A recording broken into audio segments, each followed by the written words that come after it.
Hello, hello, hello. Hey y'all. Happy Saturday night. I'm going live tonight because I got 3 clients going live right now in terms of their strategy, their plan. And I know it's not easy. And I do not want to keep telling clients to do things and not do it myself. So I'm taking this journey with them. And tonight, I wanted to specifically talk about everything that business owners need to really consider when they are doing their business, like all the behind the scenes in terms of foundation. Specifically, and I'm just making sure everything is working. Yeah, is it working now? Okay. So I'm away. I'm away. I know y'all are probably out busy enjoying your night. So you can watch this later, but I need to go live today because I'm trying to do 30 for 30. So 30 days going live. Did not even hit the TikTok. Hold on. I'm going live on all the platforms. So I'm on Facebook right now, LinkedIn right now, YouTube right now, Instagram, and TikTok. Okay. So I'm not playing with nobody's kids. However, today I wanted to talk about the 9 keys that every CEO needs when they're thinking about their business. So, this is going to be what you start with. This is going to be your foundation. Okay. So if you've ever asked yourself this question or said to yourself, I could do this and I could do it right if I just had a plan. A lot of people jump into business because they're good at something, they have a skill, they have a gift, they're good at something, or someone is like saying, hey, can you do this for me? I'm willing to pay you. So a lot of people start businesses that way. Some people start businesses more intentionally. They're like, you know what, I really want to do this. I want to work for myself. So I'm going to take whatever skills that I do have and I'm going to create a business from it. But no matter how you jump into business, for me, I jumped into business because my husband wanted to start a business. He was like, you know what? I really want to make sure that the Black community has high quality videos, marketing materials, great websites and graphics, all the things. He was like, because it doesn't make sense for Black businesses to start and not be able to compete in the market. So I was over here like, I'm climbing the corporate ladder. I don't know what you're doing, but I'll help you. You know what I mean? I do have a master's in executive leadership. Hi, hey y'all. So I was like, I'll help you, but that's not what I wanted to do. I wanted to be a CEO. Little did I know I was going to be a CEO for my own company. So here we are. So for those of you who don't know, I did write a workbook called Run the Play about 2 years ago now, and I'm revamping it. I want to do Run the Play 2.0. So that's what we're talking about tonight. Are these 9 key components that every business owner needs to be a great CEO. So let's just jump into it. The first one is customer segment. This is the who you play for. Who is your business for? And as you listen to me and you continue following me, you'll understand that I take customer experience very seriously because you cannot stay in business if your customers are not being served and served well. So your customer segment is the first thing that you need to consider as a business owner. A lot of people may have heard this term as the target audience, but essentially is what group of people are you targeting to buy your product or your service, right? So you need to be intentional about this. You don't want to start a business and say, yes, I do this or I offer this service, and you're just throwing things out there, because if you do that, you're not talking to anyone specifically. And because you're not talking to anyone specifically, nobody is really buying your stuff, no matter how good it is, no matter, what good of a job, you're going to do. If you're a service provider, you need to be really specific on who you are wanting to target to be your customer. So some industries are a little bit easier than others. You have like painters, carpet cleaner, anybody with a carpet, painters, anybody that needs their house repainted or their commercial building repainted, but even in that, you want to make sure that you are saying the right things to get a person who does need their carpet clean, whether they're thinking about it or not, to want to reach out to you to get their carpet clean. Okay, so you want to think about their lifestyle, their pain points. When you're thinking about your customer, these are just some of the things that you need to focus on when you're coming up with your customer segment. Who are you serving? So always remember that, whether you've already started or you're just getting started, the first thing that you need to write down on your paper when you're planning out your business is, who am I going to serve? Okay. So the next thing that you want to think about when you are mapping out, creating this roadmap for your business, is the value proposition. Why are you going to be their MVP? As we all know, there are a lot of people doing a lot of the same things. So you have to be intentional about thinking, how am I going to set myself apart in the market? What am I going to be doing differently when I provide this service or offer this product that's going to make people want to get mine or try mine? So that's going to be your value proposition. What sets you apart? What makes you different? And don't overthink this, because sometimes it's just as simple as how you present the product. So you might make macaroni and cheese just as good as the next person, but your macaroni and cheese is always going to be presented in a pink dish or a pink takeaway container, something like that. So a person may not understand how good your macaroni and cheese is until they come and buy it from your restaurant. But what's going to make, or your food truck, or even at your house if you have a ghost kitchen, but what's going to make them want to try it in the first place? So when you're thinking about your value proposition, it's, why are you different? Why are you their MVP? What is going to set you apart from all the other people doing exactly what you're doing in that same industry or field?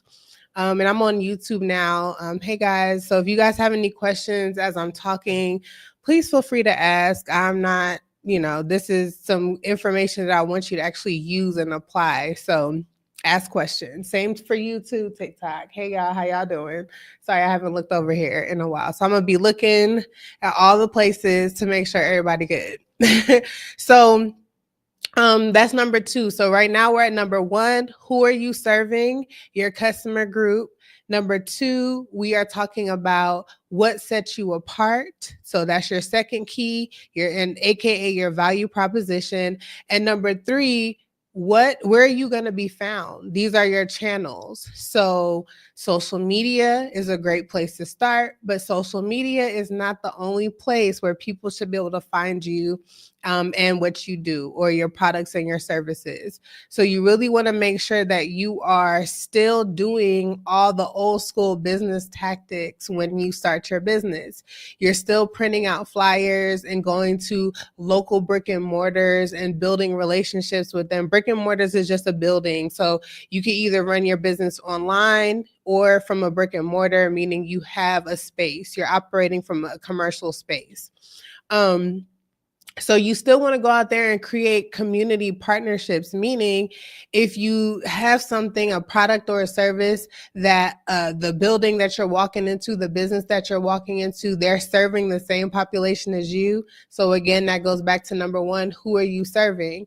When you know who you're serving, you can make those decisions. You can say, oh, okay, my business is for kids or parents with kids. So I'm going to go to the library and say, hey, can I do a talk here? Can I leave a flyer here because I have an after school program?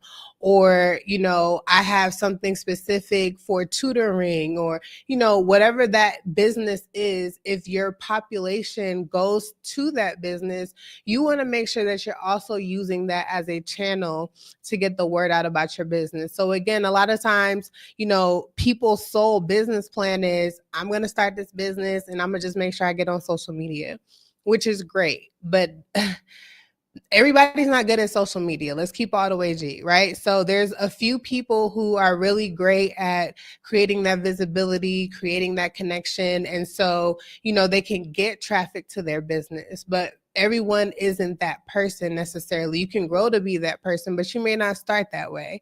So you want to make sure that you are using or utilizing as many different channels as possible. Flyers can still be a thing. Strategic partnerships should still be a thing. And we'll talk about that with key partners. Hey, yes. Okay. And then even when you're using these channels online, when people contact you, how are they starting that journey? Are they going to send you an email? Are they going to fill out a form? Are they going to send you a message? So you want to think about, what channels do I want to use? So what platform specifically do you want to be present on? Which the answer to that should be all. But even Google is a social media platform that is underutilized. Like, a lot of business owners don't even have a Google page, a Google business page. And you need one, because that's a search engine. So when someone is using certain keywords to find you, the hair salon near me, gym near me, restaurants near me, if you're not listed on Google, they're not going to find you. And that's the quickest way to get some traffic to your business. So when you have your Google business page, you can have posts on there, you can have videos on there, pictures on there.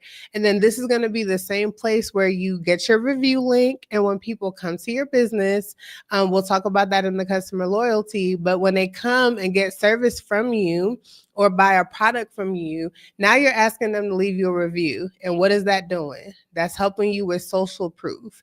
That's making sure that other people can not just hear from you about how great you are, or about how they may have had a not so great experience, but you rectified it. And they're able to patronize your business because they're like, oh, okay, this is a legit person. This is a legit business. All right. So that's number 3. So we have number 1, who are you serving? That's your customer segment. We're talking about the 9 key components that you need for your business. Hey, guy. Hey, Courtney. Hey, girl. It's been a long time. Number 2 is your value proposition. What sets you apart in your business? Why should I take my hard-earned money and spend it with you? You got to let your customers know that, because just because it looks good or it seems like it's good, that's not enough to push the needle to get somebody to buy. Okay. Number 3, we just talked about, that is your channels. Where are you going to show up in your business? Where y'all showing up at? Right now, you on TikTok. So Courtney's on TikTok, but she's not on YouTube. She's not on LinkedIn. She's not on Instagram. I'm on all those places. So you see how the channels work? If you are showing up on all these channels, then no matter where your customer is, they will find you. But again, do not depend solely on social media for your sales, for your marketing channels. You want to make sure that you are getting up, going outside, going to different businesses around you. You are, seeing businesses who are related to yours and starting relationships with them too. Hey, let's do a referral program. You do hair, I do nails. Let's refer business to each other. Okay. So these are some things that you want to consider. And then number 4, I just want to make sure I'm keeping my numbers right. Number 4 is your customer relationship. How do you build loyalty? If you've never asked yourself, how do I build loyalty in my business? You're doing it all wrong. I just want you to know that. That is something that you want to intentionally think about. You cannot assume that just because your customer shopped with you, just because you thought they had a good experience, that they're going to come back. That's just not how it works. You as a business owner have to have a plan for customer loyalty. Are you going to offer incentives? You've gone to businesses where they have a punch card and they're like, after 10 visits, you get $10 off. And I know for me, I'll be thinking, if I come here 10 times, I should get more than $10 off. But that's just me. But you yourself as a small business owner need to think about, am I going to have a referral program? Am I going to have a some kind of discounted service? Referral program means if you send someone to my business, I'm going to give you some money. So whoever is sending the person to my business, I'll pay you. whether that be $10, $25, $50, whatever it is, it should be comparable to what it is that they're buying. So if you have $100 services, you don't ever want to give somebody less than $25 or less than $50 as a coupon, right? To give you a new book of business, like a new referral. So you want to think about these things. How are you building your customer relationship? Another thing that gets overlooked a lot is for your customer relationship, are you asking for feedback? I just touched on it with the Google reviews. Are you just sitting around thinking that you are just the bee's knees, or are you actually hearing from your customer that you're the bee's knees? Okay, so that's your customer relationship. Then you want to think about, how are you making money in your business? These are your revenue streams. Hint, hint, you should have more than one revenue stream in your business. So just because you do hair, that doesn't mean that that's the only way you should be making money in your business. Just because meaning you're physically having to show up to do hair to make money in your business. And if that is the case, if you're like, you know what, all I really want to do is hair. I don't want to sell products. I don't want to do any of those things. Okay, well then have a program for you doing hair. Have a program where every single week your customer knows they need to be in your chair. So sell that as a package. If you're an esthetician, sell that as a package, especially for those businesses where you do need your customer to come in every so often so that they can actually see results, because you're selling transformation, right? As business owners, you need to understand that what you're selling is a transformation. You're not just selling a product or a service. So when you do have all this set up, you can say, you know what, for my revenue stream, I'll have it to where people could just book appointments and I do their hair that day. But my job as the stylist is to sell packages. Sell packages. Okay? All right. I'm going to stop looking over here, y'all. TikTok, YouTube, I'm going to stop looking at y'all. I'm going to just look this way so y'all can watch this later. So revenue streams, if you are selling products, physical products, how can you incorporate digital products? How can you incorporate a service? So when you think about your revenue streams, you want to think for your business, how can I make money in multiple avenues? You never want to just have one stream, because you know what happens when that one stream dries up. As a business owner, if you're a new business, I'm sorry, I said I was going to stop. As a new business owner, you know what happens when you have slow seasons, quote unquote slow seasons, and you get to a place in your business as you become a seasoned entrepreneur that you don't really experience slow seasons. You may be making less money, but you always have income coming in. Okay. And then so number one, we got, who are you serving? Who are you selling to? Who is that product for? Who is that service for? Number two, your value proposition. What sets you apart from every single person that's doing what you're doing? Number three, your channels. Where are your customers going to find you? And again, your customers are everywhere, so you should be too.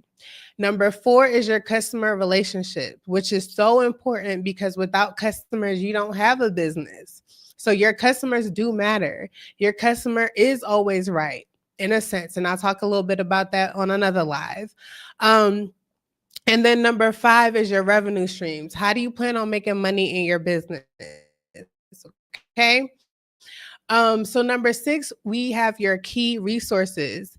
You cannot do anything in business without resources, right? So even if it's just a computer, a laptop, because that's where you're online and that's where you do all your business. If you have a building where you do business out of, that building is a part of your key resource. Everything in that building is a key resource. So for you and your business, you want to make sure that you understand what your key resources are. And your key resources are not just things like physical buildings and combs and laptops, but they're also people. Who are the key people that you need to partner with in your business in terms of a vendor? Because you cannot do it all. Hate to break it to you, but you cannot do it all. And if you are trying to do it all, I guarantee you're not doing it all well. So you need to be thinking about, okay, what are the things that I need to keep my business going? And we're about to talk about that in key activities And then for me to execute well, who do I need to do that? Okay.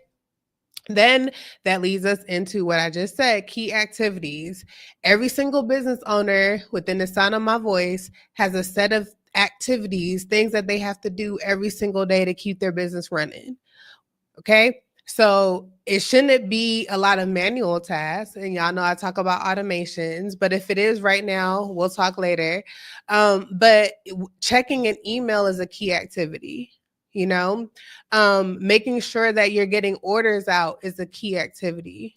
Checking your calendar is a key activity. Making sure your website works or wherever your customers are communicating with you through works. That's a key activity. So it's your job as a business owner to make sure that your key activities are, number one, documented, and that you are performing them every day, every week, whatever your schedule is for you as a business owner. So that is number 7, your key activities. And number 8 is your key partner, your key partnerships. So who is on your team? Who's on your team? I talked about your key resources, and those are the people who you need, i.e. admin, staff. If you're a hairstylist, I always go back to that because it's just easier to visualize. The girl who does shampooing for you, she's a key resource. But when you talk about your key partners, these are people, like we talked about earlier, who may just be referring business to you, or they may be where you get your discounts from because you wholesale through them. So your key partners are also something that you need to be intentional about in finding when you're starting up your business, or if you've already started, when you're going back to document your business and your process. And then last but not least is your cost structure. Where is money coming in from? That's the first thing you need to think about. And then where's money going out to? That means you need to be checking your subscriptions. Are you paying for multiple subscriptions in your business, especially when it comes to tech? It's 2025. You should not be doing that. If you are using 5 or 6 or even 2 or 3 systems to run your business, you're doing something wrong. You're doing something wrong, because that means you're spending money over here, and those 2 systems are more than likely not even talking to each other. So for your cost structure, for me, I always make sure my clients are operating as lean as possible. How can we spend the least money to operate this business? That's always my question. Like, my clients can tell you right now, like, if they want to do something, I'm like, how much is it? Okay, how you going to make this money back? And is there something cheaper that we could do? Because at the end of the day, your job as a business owner to operate lean is another thing that's going to keep you in business longer, and it's going to make you more profitable. If you don't know where your monies are going in your business, you're going to end up with failed businesses. You may not see it right away, but it'll happen eventually down the line. Okay, so I'm not going to hold y'all all night. It's Saturday night. So let's recap real quick. Number 1, who are you serving? That's your customer segment. Number 2, your value proposition. What sets you apart? Why are you different? Why should someone spend money with you? That's just real. That's a real question. Number 3, your channels. How are people going to find you? And hint, hint, it's not just social media, but also hint, hint, you should be on Google. Number 4, your revenue streams. Sorry, I skipped one here. Number 4, your customer relationships. How do you build customer retention? How do you build loyalty? Number 5, your revenue streams. How are you going to make money in your business? It's a real question. That's an important question. Number 6, your key resources. Number 7, your key activities. Number 8, your key partners. And number 9, your cost structure. How do you make money in your business? When you make money in your business, where does that money go? What are you paying for in your business? Okay. So those are the 9 keys that you need to run a successful business. Thank y'all so much for joining. I really want you guys to rethink the way that you think about your business. A business is not just what it looks like in terms of a brand.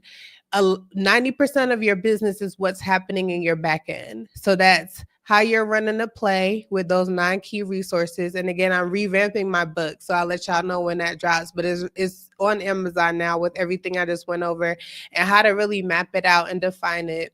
But also, you need to be thinking about how your systems are working, right? So you can have your 9 components and everything is all good, but how are you going to deliver your business? How are you going to deliver it? You know, what methods are you going to use? Because you can't leave your leads hanging. You can't have people contacting you and not hearing back for days and days and days, weeks and weeks and weeks. Trust and believe, you hit somebody back after a week, that business is gone. They may have wanted to work with you, but nobody wants to work with you that bad where they haven't found somebody else within a week. So you want to already have, a process, a system in place on how you're going to handle all these things behind the scenes in your business. And if you don't, I'm happy to help you with that. So I'm going to keep going live. I told y'all I have to keep showing up. If I tell my clients to show up, I have to keep showing up. And I hope you guys show up with me. But until then, y'all have a good night. Okay? Hope this made it easier for you to think about how you're doing your business or planning for your business. And if you have any questions, drop it below. All right, guys.